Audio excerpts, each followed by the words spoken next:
नमस्कार साथियों, मैं आपका दोस्त अनिल सोलंकी। मेरे यूट्यूब मंच लाउड जाट वॉइस में आपका स्वागत है।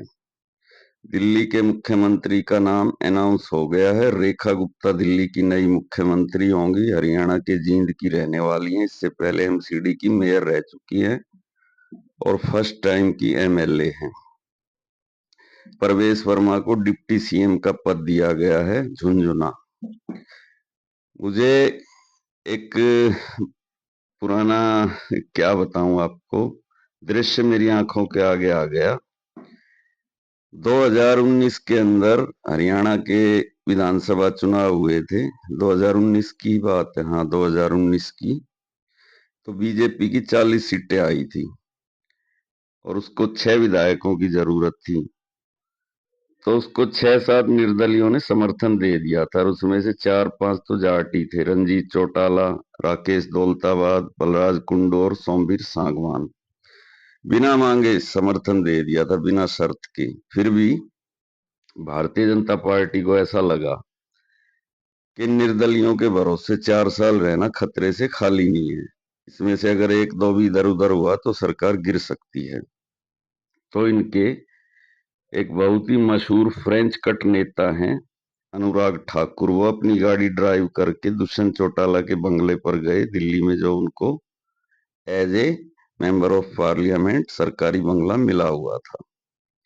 वहां पे जाके उन्होंने दुष्यंत चौटाला से बात करी कि भाई हम आपको हरियाणा का डिप्टी सीएम भी बनाएंगे और 15-16 मंत्रालय भी देंगे। तो डिप्टी सीएम बनाया भी, मंत्रालय भी मिले। और मुझे याद है कि उसके एक साल बाद दिल्ली के अंदर लोकसभा का चुनाव, लोकसभा का नहीं, दिल्ली में भी विधानसभा का चुनाव हुआ 2020 के अंदर। तो दिल्ली के द्वारका में नरेंद्र मोदी जी की एक रैली हुई और उस रैली के अंदर जो द्वारका के आसपास जितनी विधानसभा सीटें हैं, तकरीबन सारी देहात की सीटें हैं, सभी उम्मीदवार भी बैठे हुए थे। और दोनों ये सांसद भी मौजूद थे, रमेश बिधूड़ी और परवेश वर्मा, मंच पे। और दुष्यंत चौटाला भी उस मंच पे मौजूद थे। नए नए डिप्टी सीएम बने थे हरियाणा के। तो नरेंद्र मोदी जी ने अपना भाषण शुरू किया और उस भाषण में उन्होंने ये बोला कि मंच पर विराजमान सभी नेताओं में कद में सबसे ऊंचे दुष्यंत चौटाला। तो वहां पे सब हंसने लगे और वहां पे खूब जम के तालियां भी बजी। और दुष्यंत चौटाला वहां जितने लोग विराजमान थे उनमें कद में सबसे ऊंचे भी थे, 6.5 फुट हाइट।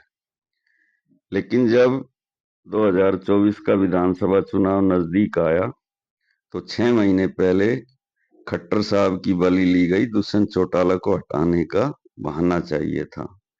खट्टर साहब ने सीएम पद से इस्तीफा दिया और डिप्टी सीएम का पद भी खाली हो गया। नायब सिंह सैनी मुख्यमंत्री बने और 4.5 साल दुष्यंत चौटाला का जो इस्तेमाल करना था वो करके, और उनको दूध में से मक्खी की तरह निकाल के फेंक दिया गया। और आज उनका राजनीतिक कैरियर बिल्कुल जीरो हो चुका है। ऐसे ही एक और नेता है, ये अपने उत्तर प्रदेश के जयंत चौधरी। जयंत चौधरी को अखिलेश यादव ने राज्यसभा में भिजवाया, पूरा मान सम्मान दिया। लेकिन विधानसभा चुनाव के टाइम पे भारतीय जनता पार्टी ने उनके सामने चारा फेंका। उनके दादा चौधरी चरण सिंह को भारत रत्न दिया। उसके बाद में जयंत चौधरी भी मोम की तरह से पिघल गए और उन्होंने नरेंद्र मोदी की तुलना अपने दादा स्वर्गीय चौधरी चरण सिंह से भी कर दी। कहाँ चौधरी चरण सिंह गांव देहात की बात करने वाले, किसानों की बात करने वाले, और कहाँ नरेंद्र मोदी अडानी और अंबानी के लिए काम करने वाले। लेकिन राजनीति है, अपने रंग दिखाती है।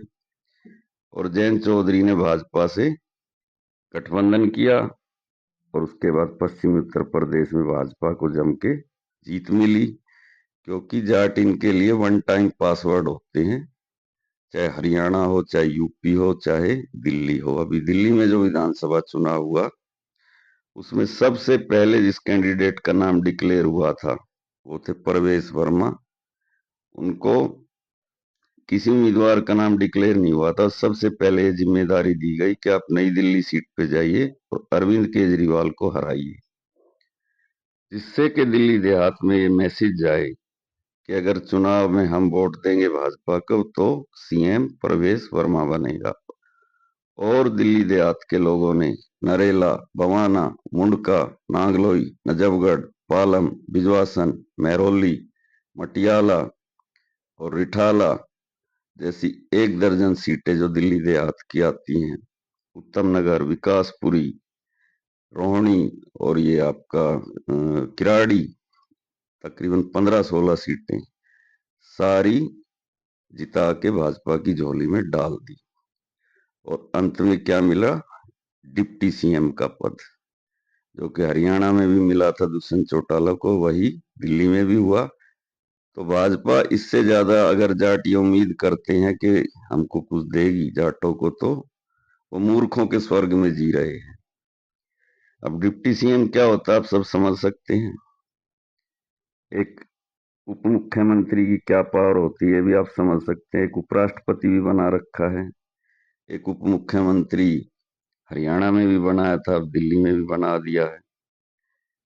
तो झुंझुना पकड़ाएंगे मतलब कोई पावरफुल पद नहीं देंगे। ये तो अटल बिहारी वाजपेयी, लाल कृष्ण आडवाणी थे जिन्होंने साहब सिंह वर्मा को सीएम बना दिया था।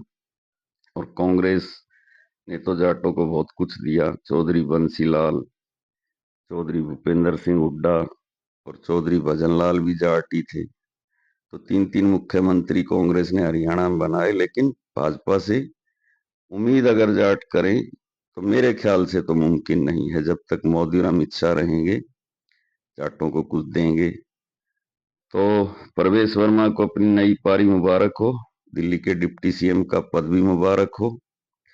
और दिल्ली के जाटों की जो इच्छाएं आकांक्षाएं थी उनको भी मुबारक हो। मुख्यमंत्री नहीं तो उप मुख्यमंत्री का पद तो मिल ही गया और उनके पास कोई विकल्प भी नहीं है, क्योंकि यहाँ पे उनका कोई नेतृत्व नहीं है। एक बुराई को छोड़ेंगे तो दूसरी को वोट देंगे। 2 विधानसभा चुनाव में तो उन्होंने केजरीवाल को ही वोट दिया था, लेकिन इस बार उन्होंने बीजेपी को वोट दिया। और इस दिल्ली देहात में भाजपा के रास्ते भी साहब सिंह वर्मा ने ही खोले थे, नहीं तो पहले यहाँ भाजपा कोई जानता भी नहीं था। तो भाइयों, आज का वीडियो बस इतना ही। आखिरी में मैं बस यही कहूंगा कि प्रवेश वर्मा भाजपा के लिए दिल्ली का 1 टाइम पासवर्ड था। दिल्ली देहात को ये मैसेज देना था कि आपके नेता को हमने आम आदमी पार्टी के सबसे बड़े नेता के सामने खड़ा कर दिया है। उसके बाद देहात का वोट लेना था, वो मिल गया। और प्रवेश वर्मा को लास्ट में डिप्टी सीएम का झुंझुना पकड़ाना था, वो पकड़ा दिया। अब आप लोग बाकी तो खुद ही समझदार हो, खुद ही समझ सकते हो क्या दिया है और क्या लिया है।